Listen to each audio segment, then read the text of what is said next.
In March 1983, General Motors delivered a pristine C4 Corvette to Bertone's specialized facility at Capri, 20 miles northwest of Turin.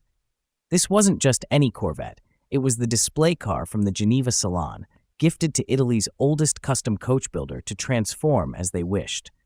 What emerged from Bertone's workshops 15 months later would prove that front-engine sports cars still had untapped potential. Nuccio Bertone drove the Corvette through Turin's streets for several days, gauging public reaction. The Turinese loved it unchanged, which initially frustrated Bertone's design team. They questioned what could improve an already well-styled automobile. Under Marc Duchamp's leadership, the team eventually found their answer: redefine the Corvette's muscle by slimming it down while enhancing its aerodynamic properties. The engineering challenges were substantial. Bertone shortened the car by 13 inches, 10 from the rear, 3 from the front, reducing the overall length from 176 to 163 inches. Width increased by nearly 5 inches. The mini spare tire moved forward, ahead of the engine, allowing the radiator to relocate to the very rear. This radical repositioning enabled an extremely low sealed nose for optimal airflow. Thermostatically controlled air intakes behind the rear window, assisted by 3 electric fans, fed the relocated radiator. The doors represented exceptional engineering finesse.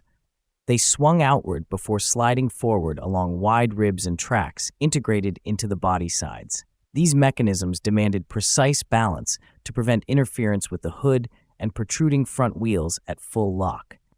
The design created distinctive longitudinal recesses along the body, deeper than the production Corvettes, reminiscent of the Lamborghini Espada. Inside, lizard-textured olive green and beige upholstery honored the car's namesake, Ramarro, Italian for the green lizard common around Capri.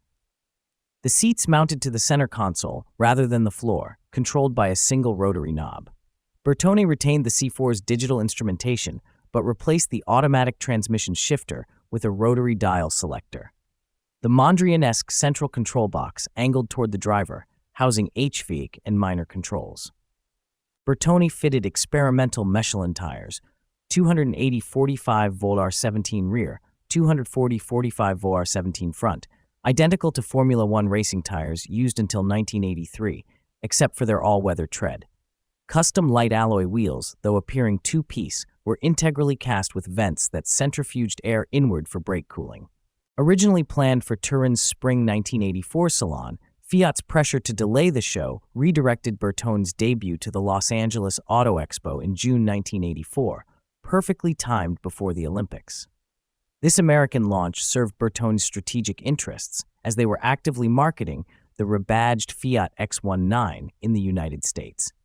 The Ramarro captivated media and public alike, touring international auto shows. In 1985, Auto and Design magazine awarded it the Car Design Award for bold ideas that gave the Chevrolet Corvette an entirely new personality. Though discussions occurred about limited production, no series materialized.